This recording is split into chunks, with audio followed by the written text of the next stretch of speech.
नमस्कार दोस्तों, मैं अनिल गुप्ता। आप देख रहे हैं सरल न्यूज। हम आज स्ट्रीट वेंडर्स एक्ट यानी 2014 पर बात करेंगे। हमारे साथ मौजूद हैं हाई कोर्ट के एडवोकेट भरत अग्रवाल जी। भरत अग्रवाल जी, आप बताइए कि जो स्ट्रीट वेंडर्स एक्ट 2014 को लेकर सुप्रीम कोर्ट ने एक टाउन वेंडिंग कमेटी का गठन किया था 2018 में, उस पर क्या अब तक चलता आया है? देखिए 2018 में एनडीएमसी ने टाउन वेंडिंग कमेटी का गठन किया था। और उसके बाद टाउन वेंडिंग कमेटी ने 2018 में लोगों का सर्वे भी किया। हालांकि वो सर्वे दिल्ली सरकार द्वारा टर्म इनवैलिड कर दिया गया। उसका रीजन क्या था? क्योंकि उस टाइम पर दिल्ली सरकार की स्ट्रीट वेंडर स्कीम नहीं आई थी और बिना स्कीम के सर्वे करना गलत था, जिस कारणवश उस सर्वे को कैंसिल कर दिया गया। उसके उपरांत 2019 में दिल्ली स्ट्रीट वेंडर स्कीम 2019 बनाई गई दिल्ली सरकार द्वारा, जिसके तहत 2 जनवरी 2025 को स्ट्रीट वेंडर सर्वे एनडीएमसी एरिया में शुरू किया गया। और जिसमें लगभग 2,500 से ज्यादा वेंडरों का सर्वे किया गया और उनमें से 1170 लोगों को सीओवी भी दिया गया है। हालांकि बचे हुए 1381 लोग अपात्र वेंडर की सूची में आ गए हैं, नॉन एलिजिबल लिस्ट में आ गए हैं। लेकिन इस स्ट्रीट वेंडर स्कीम में उनके लिए भी प्रावधान है। वो भी अपनी अपात्रता को दूर कर सकते हैं एक छोटे से प्रोसीजर को फॉलो करके। अब उन लोगों के लिए एनडीएमसी ने एक बड़ा अच्छा एक पोर्टल चालू किया है, जो एनडीएमसी की साइट पर ही है। उस पोर्टल पर जाकर वो अपना रीजन जान सकते हैं कि उन्हें क्यों अपात्र सूची में डाला गया है। और उनको उनको इसमें रीजन भी मिलेगा कि किस रीजन से उनको अपात्र सूची में डाला गया है, और उसके उपरांत उन्हें ठीक करने का तरीका भी एनडीएमसी द्वारा बताया गया है। और अब सभी वेंडर धीरे धीरे करके अपना पात्रता सूची से नाम हटाने के लिए अपने अपने प्रयास कर रहे हैं। और अगली 13 नवंबर को लिस्ट जारी होनी है कि जी कितने वेंडरों ने अपना अप्लाई किया है, और 13 तारीख के बाद नई लिस्ट आएगी, जिसमें अपात्र वेंडरों को भी सीओबी मिलने की पूरी पूरी उम्मीद है।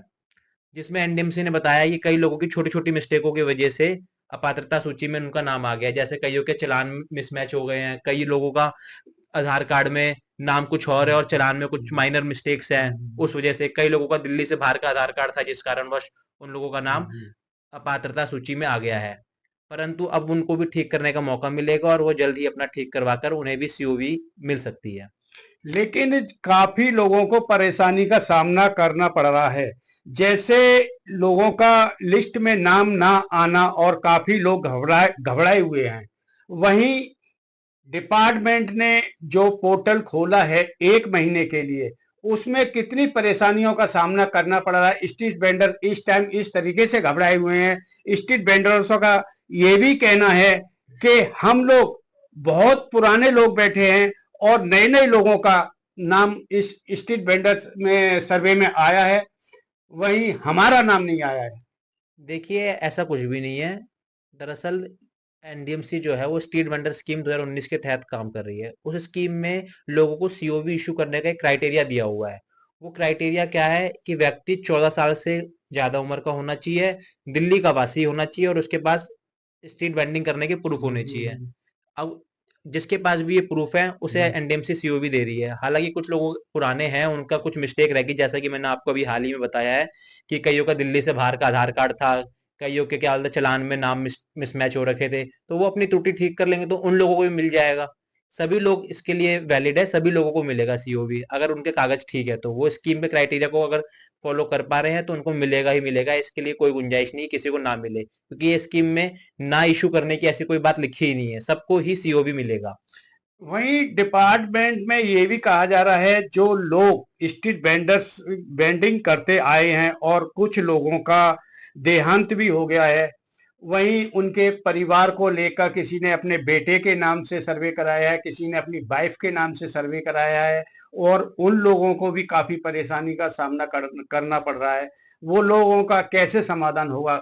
उन लोगों को अपने जो उनके पास अपने प्रूफ है वेंडिंग करने के, अगर उनके हस्बैंड की डेथ हो गई किसी की, सपोज करते हैं हम, तो उसकी जो वाइफ वेंडिंग करे तो उसके अपने वेंडिंग का कोई प्रूफ है तो वो अगर वो अपलोड कर देगी तो उसका हो जाएगा। अगर बेटा है, बेटे का सर्वे हुआ है और उसके फादर के नाम पे था पहले, तो अब वो अपने नाम के प्रूफ लगाकर वो भी अपना सीओवी ले सकते हैं।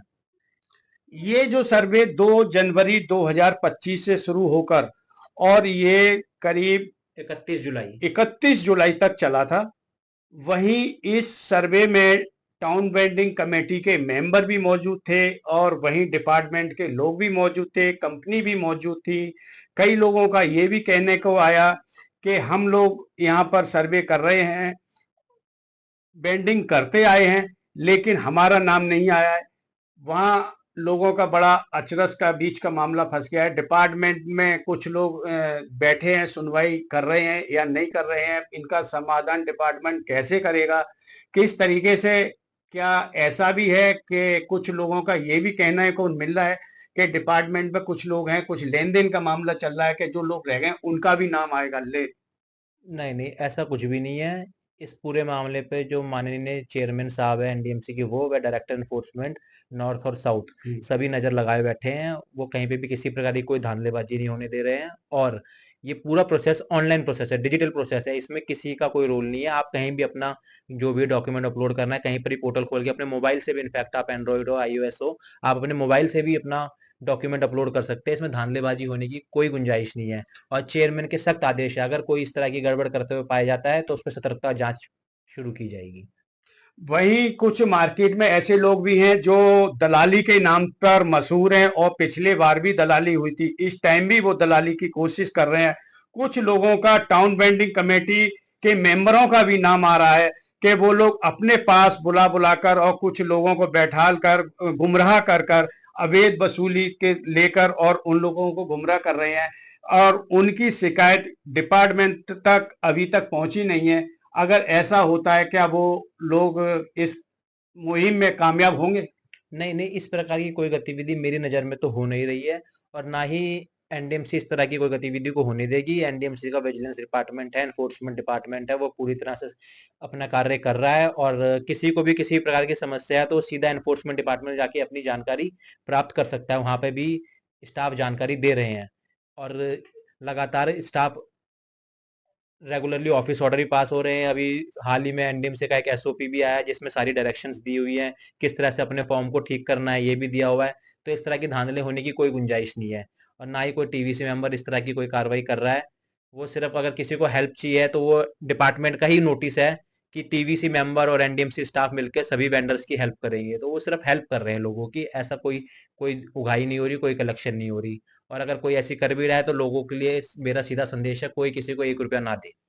बैंडिंग ऑफ सर्टिफिकेट काफी लोगों का मिल चुका है और बैंडिंग ऑफ सर्टिफिकेट मिलने के बाद वहीं क्या जो लोग बैठे हुए हैं उन लोगों पर इन्फोर्समेंट विभाग कार्रवाई करेगा दोबारा कि उनका सामान जब्त किया जाए, उनको हटाया जाए? आगे का कदम क्या रहेगा? सर्टिफिकेट ऑफ वेंडिंग जिस वेंडर के पास है उससे उठाया नहीं जा सकता है, ना ही उसे एनफोर्समेंट डिपार्टमेंट उठा सकता है, ना ही उसे दिल्ली पुलिस उठा सकती है। यहाँ तक कि स्कीम में ये साफ लिखा हुआ है कि जितनी भी लॉ एनफोर्समेंट एजेंसीज हैं, चाहे वो दिल्ली पुलिस हो या एनफोर्समेंट डिपार्टमेंट या अन्य कोई डिपार्टमेंट हो, जब तक वो टाउन वेंडिंग कमेटी से परमिशन नहीं ले लेता, वो किसी वेंडर को ना तो हरेस कर सकता है, ना ही रिमूव कर सकता है। अगर उस जगह की अगर डिपार्टमेंट को जरूरत भी है तो पहले उसे टाउन वेंडिंग कमेटी से आदेश लेने पड़ेंगे। टाउन वेंडिंग कमेटी को लगेगा कि हाँ भाई आपकी याचिका ठीक है, तब टाउन वेंडिंग कमेटी आदेश करी, तभी किसी वेंडर को हटाया जा सकता है। ये सर्टिफिकेट ऑफ वेंडिंग वाले वेंडर को नहीं हटाया जा सकता। इसके लिए साफ दिल्ली सरकार की स्कीम में लिखा हुआ है। लेकिन आगे का कदम टाउन वेंडिंग कमेटी का क्या रहेगा? क्या सेकंड टाउन वेंडिंग कमेटी का इलेक्शन होगा? क्या उससे पहले वेंडर्स को अलॉटमेंट दिया जाएगा? कितना समय लगेगा इसमें? इसमें अब जो है टाउन वेंडिंग प्लान जो है वो काम रह गया है, जो कि मुख्य काम है इसका। टाउन वेंडिंग प्लान जो है वो हमारा दिल्ली सरकार जा चुका है। अभी बीती 9 तारीख को एनडीएमसी ने दिल्ली सरकार टाउन वेंडिंग प्लान भेज दिया है। और जैसे ही दिल्ली सरकार से वो टाउन वेंडिंग प्लान पास होके आ जाएगा, सभी वेंडरों को साइटें मिलेंगी, जिसको जहां अलॉटमेंट होगी उन्हें साइटें दी जाएगी और उनके वेंडिंग फीस भी लागू हो जाएगी जैसे ही टाउन वेंडिंग प्लान आ जाता है, जिसमें एनडीएमसी ने 2014 साइटों को आइडेंटिफाई किया है जिनमें वेंडरों को बैठाया जाएगा। कुछ जगह ऐसी हैं जिस जगह पर पुराने वेंडर्स बैठे हैं और कुछ जगह ऐसी हैं जहां पर साइड निकाली गई हैं, लेकिन वेंडर्स उन साइडों से सही तरीके से भ्रमित हैं कि हमको वही साइडें दी जाए जहां पर हम बैठे हैं। देखिए, क्या है? ऐसा नहीं हो सकता। हम्म, जो वेंडर जहाँ बैठा है उसे वहां की वहां सीओवी नहीं मिल सकता है। आपको सीओवी मिल गया, लेकिन साइट जो है आपको वो वेंडिंग प्लान के हिसाब से मिलेगी। सपोज करो अगर कोई वेंडर बीच रोड में या रोड के किनारे बैठा है, वहां जगह अगर वेंडिंग साइट नहीं है अवेलेबल, तो वहां नहीं दी जाएगी, कहीं ना कहीं उसे दूसरी जगह दी जाएगी। जैसे कई वेंडर हैं, वो सड़क पे चौक चौराहे पर जहाँ बैठे हुए हैं, वहां अगर वेंडिंग प्लान में जब उस जगह को आइडेंटिफाई नहीं किया गया, तो उस जगह पे किसी को साइट अलॉट नहीं होगी। उसके आसपास या एनडीएमसी एरिया में कहीं पर भी जो जगहें उपलब्ध होंगी जहां वेंडिंग प्लान बनाया गया, उसके हिसाब से उनको साइटें उपलब्ध करवाई जाएंगी, और इसके बाद उनकी वेंडिंग फीस भी लागू होगी। वही टाउन वेंडिंग कमेटी को लेकर हमारी बात आज भरत अग्रवाल एडवोकेट जी से हुई और उन्होंने पूरी तरीके से टाउन वेंडिंग कमेटी का प्लान सुझाया और सभी वेंडर्सों का सर्वे को लेकर अपनी बात रखी। तो कैसा लगा आपका आज का वीडियो? देखते रहिए आप सरल न्यूज। अनिल गुप्ता की यह रिपोर्ट।